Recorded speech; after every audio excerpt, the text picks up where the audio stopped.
Hello, नमस्कार. मी आत्तापर्यंत जे रील केलेले आहेत, आवडली त्यातली माहिती तर लाईक, शेअर आणि सबस्क्राईब करा. आपला विषय होता पोलीस खात्यातील विरोधक असेल तर काय केलं जाईल. आता जस्ट मी तो एक रील तयार केली होती, पण ती गायब करण्यात आलेली आहे. म्हणजे पोलीस खात्यातलंच कोणीतरी सायबर क्रायमर आहे हे नक्की. पुढे पोलीस खात्यातलं जर विरोधक असेल तर तो काय करू शकतो, त्याच्याकडून कोणतं सायबर क्राईम घडू शकतं. तर पोलीस खात्यातल्या व्यक्तीला सर्व माहिती असतं, सगळ्या प्रकारचे गुन्हे माहीत असतात, ते त्यांच्या पळवाटा माहीत असतात. ते शिवाय त्यांना स्थानिक कार्यकर्ते माहीत असतात, ते गुंड माहीत असतात आणि सायबर क्रायमर पण माहीत असतो.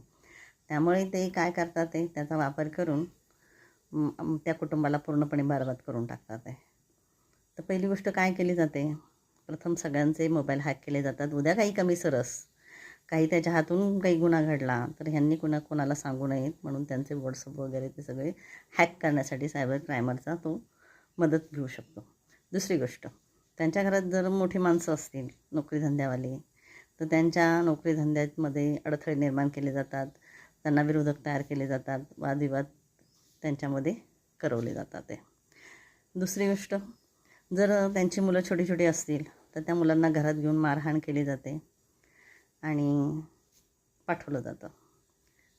जर त्यापेक्षा मोठी मुलं असतील हायस्कूलच्या लेवलची तर त्या मुलांना त्यांच्या मित्रांच्या मदतीने बोलवून घेतलं जाणार, गुंडांच्या हातून किंवा स्थानिक लोकांच्या हातून त्यांना मारहाण करायला होणार, असा तो प्रकार पहिला करणार. तिसरी गोष्ट, जर त्यांचे मुली नुसत्या असतील तर त्या मुलींना बदनाम करण्यासाठी ते सर्वतो प्रयत्न करणार. त्या मुलींचे मोबाईल हॅक करून त्यांना बाहेर मैत्रिणींच्या थ्रू बोलवून, त्यांच्या मैत्रिणी कोण आहेत काय आहेत त्यांना सांगून, त्यांच्या मैत्रिणींच्या थ्रू त्यांना बाहेर बोलवून त्यांना बदनाम करून त्यांच्यावर अत्याचार करून मोकळे होणार ते, आणि शिवाय त्यांना धमकी देऊन ठेवणार आहे.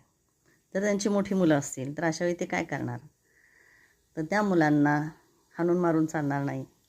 मग त्यांना कुठल्या तरी गुन्ह्यामध्ये अडकवण्यासाठी सर्व तो प्रयत्न करणार, सायबर क्रायमरची मदत घेणार, चेहऱ्यावरची चेहरा लावणे आणि कुठल्या तरी अत्याचारात अडकवणे, ड्रग्स प्रकार वगैरे ते सिच्युएशन तयार करून त्याला तिथं धमकी देऊन बसवणार आणि त्यात अडकवणार.